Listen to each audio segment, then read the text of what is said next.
handoff to Dobbins. He'll be dropped at the 25 after a gain of 6. Now, Brandon, that's the way you want to run the football. There should almost be quote bubbles above the offense right now. Bam, boom, biff. That's how they feel good about moving the football. 6 yards on that last play. Here's 2nd and 4. They'll go again with Dobbins, and he'll be upended at the 28-yard line. Just a 3-yard gain there. Pretty good job defensively. Thought he was going to get it, but they knew where that marker was, and they stopped him just short of it. What it does is emphasize that strategic football and situational football is not just played on the offensive side, is it? Defense understanding, as you noted, where the first down marker was and making sure they didn't get there. They'll run the option on 3rd and short yardage. And he will have a Ravens first down, at least at first glance, as he'll spot the football just beyond the marker. They find a way to convert on 3rd and inches.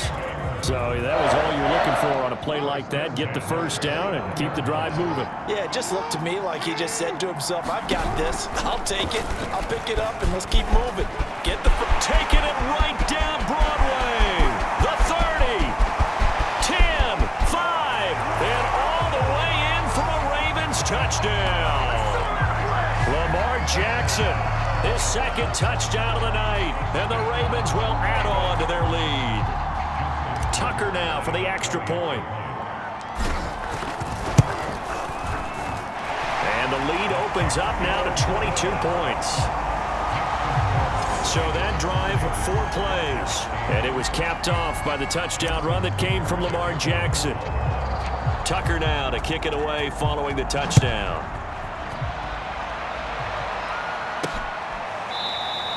And no run back here for Moore. It's a touchback, and it'll come out to the 25. Arizona getting ready to go as they take the field. And there are parts of their last drive they'd like to emulate. And, of course, they'd like to forget the inning, the interception. But they did put together, Charles, a nice sustained drive to get him down the field. Yeah, and unfortunately for them, the only thing that matters is part 2, right? Because... And my goodness, another interception. It's Chuck Clark picking it off. And the Ravens are going to take over here up near the 40. Now, I'm starting to wonder, Charles, if 5 interceptions, is that the last that we've seen of him? Well, I think that a lot of people hope that's the last they've seen of him in this game, probably including himself. If this were baseball, the manager would have been in the mound already and asked for the ball, and he'd be in there getting a shower. But in football, you might have to go stand on the sideline and watch the rest of it and see if your backup can do any better. Well, I tell you, there is no antidote for speed, even at the quarterback position, as he keeps it himself and turns it into good yardage. And it still takes time for a defender to react, even as quarterbacks carry the ball more and more in today's NFL. They're still a little bit in disbelief and realize, oh my goodness, he's running with the ball. He may be 8, 10, 12 yards downfield at that point. Give him 3 on the keeper there, and it is 2nd down.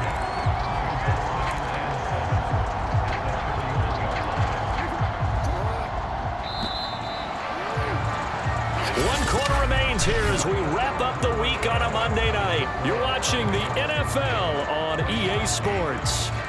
Snap will come from the 31 on 2nd and 7. Dobbins running out of the gun. And still about 3 yards shy of the first as the 4-yard pickup brings it to 3rd down. Brandon, I've got to think this offensive line has got some smiles on its faces. And I know it sounds crazy, but they practiced for this back in training camp. They knew they'd be in situations where there'd be extra defenders in the box coming after them, trying to keep them from locking down a game. Right now, they want to show the world they're up to the challenge. He's been the go-to guy. They needed a big play there on 3rd down. Went his way. It worked out. Doesn't matter whether they scouted it or that they think he's going to get the ball. He has a knack for finding his way open and completing the connection. On 1st and 10, it's Dobbins. And the result here, a pickup of 8. Leaves him with 2 to go on 2nd down. Good gain there on 1st down, and keeps him in a running situation probably. They did everything right on that play, didn't they? They got the leverage up front, good blocking, Nice hole for him. Ends up picking up nice yardage. Stays in bounds to keep the clock rolling. They are in charge of this scenario right now. They want to stay that way. And not in any rush offensively. But Jackson going to hold on to it again. Call it no gain on the keeper, and it's going to bring up a third down.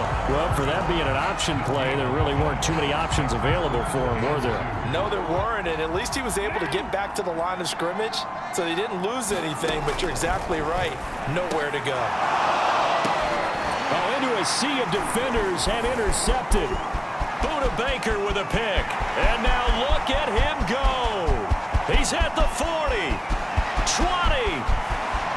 And they will score. It's a pick six for the Cardinals touchdown. This game's still fairly well in hand, but I think now you go conservative, don't you? Go into your shell and just run the football? I think you have to, but you also have to tell your backs, make sure you're really protecting the football because you're going to run into a stacked defensive front, which is why they were throwing the football before, trying to make sure they just get their backs, really beat up in that situation. Now, good luck to them. And they're going to get the two-point conversion, caught in the end zone, and that cuts the lead a bit further. And they turn the pick six into a pick eight with that two-point conversion. I love how you upsell. That is outstanding right there. What a big-time play. Big switch in how this game was going, and then they capitalized with a little bit on top. And they will not get a chance to return this one as it's through the end zone for a touchback. And Baltimore's offense set for this next possession. And the pick six we just saw makes things a little more interesting. Still, though, a two-possession game as they control their destiny in this fourth quarter. Back to the air, Jackson following the pick six. Slings it to Andrews, and it's complete. The tight end has it. And he's brought down, getting this one up to about the 35. Ball up to the 35 now as they come up on 1st and 10. They go play action with Jackson. And he's got his receiver. That's Sammy Watkins. And they bring him to the ground just shy of midfield.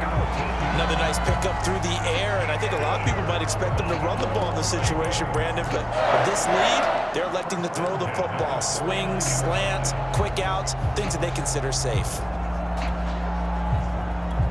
Back-to-back good plays have them on the move on 1st down. Now Jackson taps this forward jet sweep. Broken tackle. And they'll get him down as he's inside the 40. Another nice gain, 13 yards that time, and another 1st down. Boy, an effective play there, getting their wideouts involved in the run game. And what they're always hoping on that type of a play, that they can get to the end of the line and have a chance to turn it upfield as he did there. That means they controlled the blocking and took care of the defensive end or the outside linebacker to give him that lane. And I guess I need to clarify, I said getting their wideouts involved in the run game, but of course that was actually a pass as he popped it forward. 2 minutes left to play in this football game here on EA Sports.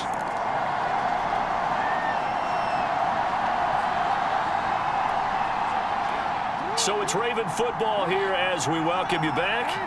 And no doubt what they're looking to do is just salt away the final couple of minutes and escape with a win.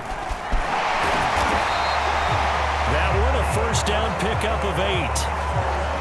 And this is just a little touch pass. They send the receiver in motion, just kind of tap it forward to him. Now, it doesn't turn into a huge play, but they do pick up a 1st down, a nice consistent gain. Well, not totally home free yet, but it's looking good as they come up 1st and 10. Now Jackson taps this forward jet sweep. And he's only going to get a yard from the 20 to the 19. The Ravens going to use the second of their timeouts as they'll head to the sideline and talk over what to do next. So 2nd and 9, and you'd have to figure just about all 11 probably crashing the line here. And despite the late lead, Jackson to throw. And that is knocked away in the middle of the field and incomplete. Now, the secondary's really struggled today, but that's a little bit of a measure of revenge, isn't it? And they just followed the basic rules. See ball, knock ball away, turns into a nice play. On 3rd down, Jackson. And that nearly the pick that they needed. He couldn't pull it in, though, and it's 4th down. Ravens going to use their 3rd and final timeout as they stop it prior to what will be an important fourth down.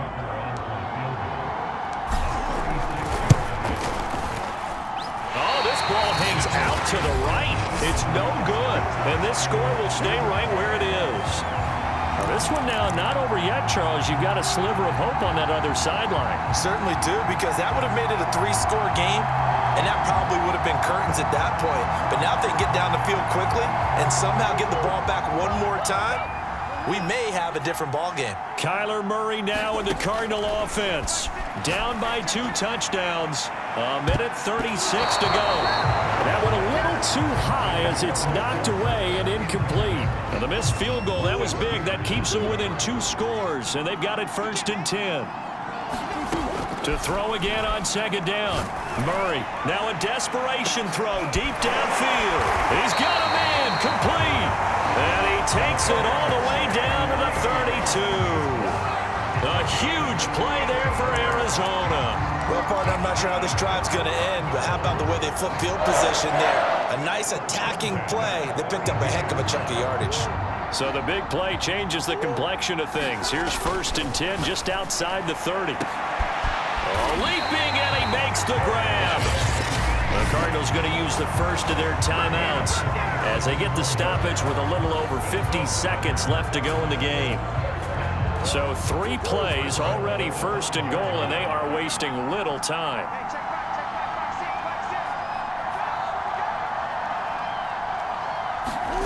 Again, they'll throw with Murray. To the goal line, but it's incomplete. Ooh, that's certainly not the worst thing. It stops the clock and lets your offense catch its breath and lets us exhale a little bit. Now I expect them to call a couple plays in the huddle, so they're ready if a tackle happens inbounds. A line of scrimmage, once again the 5 as they get ready for 2nd and goal. Keeps himself upright. And he's going to go down just outside of the 5, right around the 6-yard line. Now the Cards going to call another timeout, their 2nd, as they'll stop it with just over 40 seconds to go in the game. A lot of tired bodies on that field, but this is a big play, 3rd and goal. Throwing now is Murray. And this is caught for a touchdown. So hang on now. Things just got a little bit more interesting here in the final minute. Okay, game on. Don't go anywhere yet. You got a 1-score game now. Probably going to rely on the onside kick coming up. Yeah, they have to. It's not a high percentage play, but it's better than not having a chance at all. And that's when you put your leapers and your flyers on one side, get that high hop, and hope that one of the guys can come up with it. And on the other side, get that hands team ready. No doubt about it. So here's a big play for the Cardinals as they'll go for 2. Back to throw, Murray. And he's got it for the 2-point conversion. So they tack on a pair more here to narrow that deficit a bit further.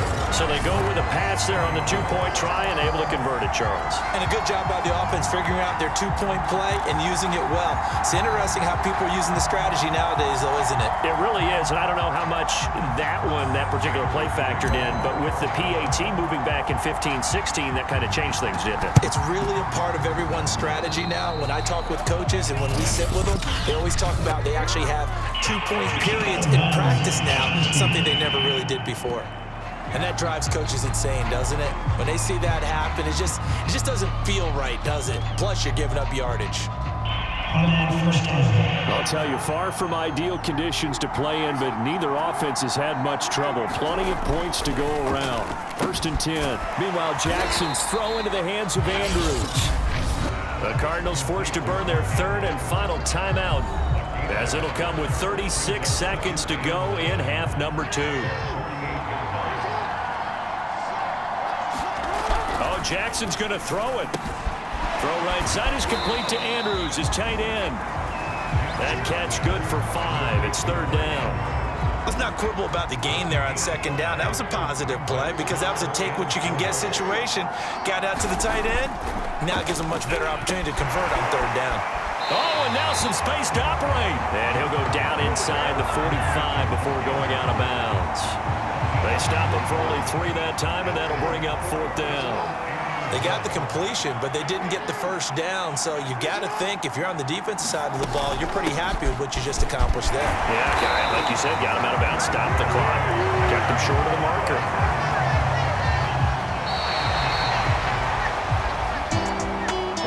We saw a comeback.